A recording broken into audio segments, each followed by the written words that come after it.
अस्सलाम वालेकुम स्टूडेंट्स। आज की वीडियो में जो टॉपिक हम स्टडी करेंगे उसमें है सेल मेम्ब्रेन, या जिसे हम प्लाज्मा मेम्ब्रेन भी कहते हैं, एक ही बात है। तो स्टार्ट करते हैं। सेल मेम्ब्रेन के स्ट्रक्चर की अगर हम बात करें तो सेल मेम्ब्रेन के स्ट्रक्चर को फ्लूइड मोजाइक मॉडल ने रिप्रेजेंट किया था। फ्लूइड मोजाइक मॉडल क्या कहता है? फ्लूइड मोजाइक मॉडल ये कहता है कि एक there is a phospholipid bilayer, एक फॉस्फोलिपिड की बाइलेयर है in which proteins are embedded, जिसमें प्रोटीन्स मौजूद है। कि एक फॉस्फोलिपिड बाइलेयर है जिसमें प्रोटीन्स जो है वो मौजूद है। फिर मजीद मॉडल ये कहता है कि ये प्रोटीन्स जो है ना ये मूव कर रही है, यानी फ्लोट कर रही है। जैसे एक समंदर में जो आइसबर्ग्स जैसे मूव करते हैं, फ्लोट करते हैं, इसी तरह ये प्रोटीन्स जो है ये मूव कर रही है। ठीक है, मूव कर रही है या फिर आप कह लें फ्लोट कर रही है। तो ये था सारा इसका फ्लूइड मोजाइक मॉडल में जो एक्सप्लेन जो बात की गई थी। इतनी बात आपको समझ आ गई। फिर आप चलते हैं आगे स्ट्रक्चर और कंपोजिशन की तरफ कि प्लाज्मा मेम्ब्रेन या सेल मेम्ब्रेन किससे बनी हुई है। तो it is made up of lipids. Lipid से बनी हुई है। कौन कौन से लिपिड्स हैं? फॉस्फोलिपिड्स हैं, हम कोलेस्ट्रॉल है और ग्लाइकोलिपिड्स हैं। तो हम सबसे पहले डिस्कस करते हैं फॉस्फोलिपिड्स को।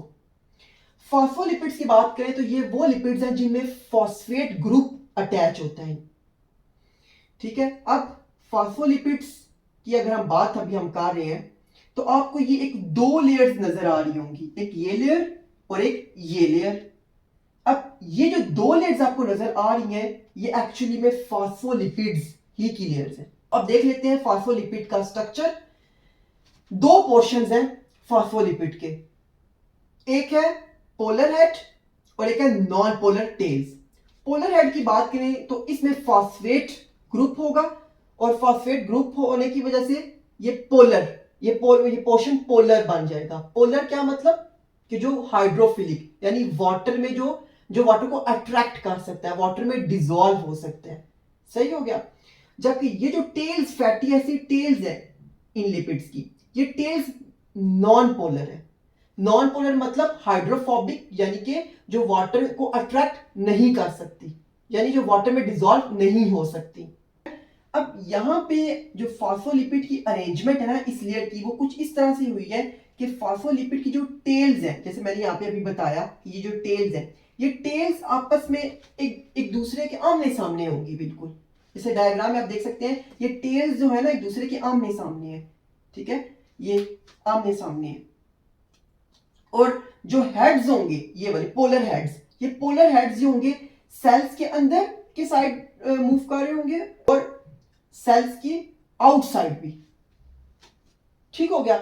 अब इस जो बाइलेयर की ये जो अरेंजमेंट है, इस अरेंजमेंट की वजह से मेम्ब्रेन जो है वो सेमी परमीबल मेम्ब्रेन है। सेमी परमीबल मेम्ब्रेन का मतलब ये कि मेम्ब्रेन सिर्फ चंद सब्सटेंसेस को इजाजत देगी, अलाउ करेगी कि वो पास हो और बाकियों को पास नहीं होने देगी। जो नॉन पोलर जो मॉलिक्यूल्स है इसमें आती है, जिसमें ऑक्सीजन है और स्टेरॉइड्स, फैट्स हैं, ठीक है, ये नॉन पोलर है। ये नॉन पोलर मॉलिक्यूल्स जो है ना ये तो इजीली मेम्ब्रेन के को क्रॉस कर जाएंगे, यानी कि इससे पास हो जाएंगे। क्यों पास हो जाएंगे? क्योंकि फॉस्फोलिपिड का जो अंदर सारा पोर्शन है टेल्स, वो सारी टेल्स नॉन पोलर है ना, तो नॉन पोलर टेल्स अंदर सारी मौजूद है, तो इंटीरियर सारा का सारा नॉन पोलर है।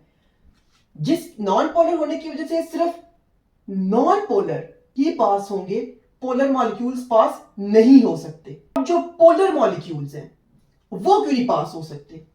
ऑब्वियस सी बात है कि पोलर जो मॉलिक्यूल्स हैं वो पोलर है, जबकि अंदर वाला पोर्शन सारा का सारा नॉन पोलर है। तो like dissolve like, polar polar में डिसॉल्व होते हैं, नॉन पोलर नॉन पोलर में डिसॉल्व होते हैं। तो ये पोलर होने की वजह से, जैसे ग्लूकोज और अमीनो एसिड्स पोलर है, पोलर होने की वजह से ये पास नहीं हो सकते ये इस इंटीरियर नॉन पोलर इंटीरियर से। तो अब ये कैसे पास होंगे?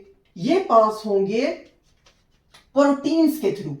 ये आपको नजर आ रहा है, ये कैरियर प्रोटीन्स, ये ग्लूकोज ग्लूकोज इनके साथ बाइंड करेगा, शेप चेंज होगी इन प्रोटीन्स की और इस ग्लूकोज की ट्रांसपोर्ट हो जाएगी। फॉस्फोलिपिड को स्टडी हमने किया। अब हम चलते हैं आगे, इसके दो और मतलब लिपिड्स हैं, एक है कोलेस्ट्रॉल और दूसरा है ग्लाइकोलिपिड्स।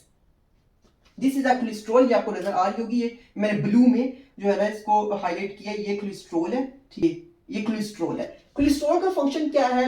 बेसिकली जो कोलेस्ट्रॉल है वो मेम्ब्रेन की फ्लूइडिटी जो है ना उसको रेगुलेट करती है। मतलब ये कि जब गर्मियों में आपको पता है बॉडी का टेम्परेचर जो है वो हाई हो जाता है, जब बॉडी का टेम्परेचर हाई होता है तो प्लाज्मा मेम्ब्रेन में ये जो फॉस्फोलिपिड ये जो लेयर है ना, ये इसकी मूवमेंट जो है वो बढ़ जाती है, ये इसकी मूवमेंट इंक्रीज हो जाती है। तो फिर कोलेस्ट्रॉल जो है उस मूवमेंट को डिक्रीज करता है। सर्दियों में क्या होता है? सर्दियों में जो है ना फॉस्फोलिपिड बाइलेयर जो होता है ना, इसका स्ट्रक्चर रिजिड हो जाता है, मूव नहीं कर रहा होता। तो कोलेस्ट्रॉल ने उस टाइम भी इसको मेंटेन करना है और इसने उसको इतना रिजिड नहीं होने देना, फ्लूइडिटी जो है ना वो मेंटेन रहे। नेक्स्ट स्टार्ट करते हैं ग्लाइकोलिपिड्स। ग्लाइकोलिपिड्स क्या है? ग्लाइकोलिपिड्स ये आपको नजर आ रहा होगा डायग्राम में, ये ग्लाइकोलिपिड्स है। ग्लाइकोलिपिड्स वो लिपिड है जिनमें कार्बोहाइड्रेट्स ग्रुप्स जो है वो अटैच होते हैं। अब फंक्शन क्या है ग्लाइकोलिपिड्स का? सेल को आइडेंटिफाई करने में हेल्प करते हैं। सेल्स जो है एक दूसरे को रिकॉग्नाइज कर रहे होते हैं और इस तरह जो है ना टिश्यूज इस तरह फिर बनते हैं। तो ये सारा था पोर्शन हमने जो डिस्कस किया वो लिपिड्स वाला था। अब जैसे शुरू में मैंने आपको बात बताई कि फ्लूइड मोज़ाइक मॉडल में जो है ना लिपिड्स के साथ साथ प्रोटीन्स का भी जिक्र था कि प्रोटीन्स जो है वो एम्बेडेड है। दो टाइप्स हैं प्रोटीन की, एक है इंटीग्रल प्रोटीन्स जिसे हम इंट्रिंसिक प्रोटीन्स भी कहते हैं, दूसरी टाइप है पेरिफेरल प्रोटीन्स जिन्हें हम एक्सट्रिंसिक प्रोटीन्स भी कहते हैं। अब इंटीग्रल प्रोटीन्स की बात करें तो इंटीग्रल प्रोटीन्स के आगे फिर फर्दर जो है ना इसकी टाइप्स हैं, जिनमें एक है कैरियर प्रोटीन्स, एक है चैनल प्रोटीन्स और एक है रिसेप्टर प्रोटीन्स। अब हम एक एक करके इंटीग्रल प्रोटीन्स की तीनों टाइप्स को हम डिस्कस करेंगे। ये जो पहली आ जाती है कैरियर प्रोटीन, जैसे कि हम शुरू में डिस्कस मैंने आपको करवा चुका हूँ कैरियर प्रोटीन्स का क्या फंक्शन है, हमने शुरू में डिस्कस किया जब हमने मेम्ब्रेन की परमेबिलिटी को डिस्कस हमने किया। और ये कैरियर प्रोटीन्स जो है बेसिकली इनका मजीद स्ट्रक्चर अगर हम डिस्कस करें तो ये जो है ना पूरी फुली एम्बेडेड होती हैं, सेल के आउटसाइड से लेके सेल के इनसाइड तक फुली एम्बेडेड है। ठीक हो गया, फुली एम्बेडेड है ये। जबकि हम बात करें इनकी पेरिफेरल प्रोटीन्स की, ये पेरिफेरल प्रोटीन्स आपको नजर आ रही है सेल की सरफेस पे पाई जाती हैं, ये पेरिफेरल प्रोटीन्स हैं। These are peripheral extrinsic proteins भी हम कहते हैं। ये इधर पाई जाती हैं सेल की सरफेस पे। अमूमन ये इंटीग्रल प्रोटीन्स के साथ ही समटाइम्स बाउंड होती हैं, लेकिन ये इसी सरफेस पे ही पाई जाती हैं मेम्ब्रेन की।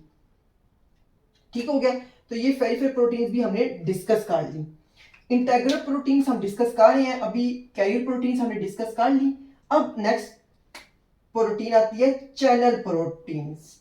ये चैनल प्रोटीन्स आपको नजर आ रहे हैं, ठीक है।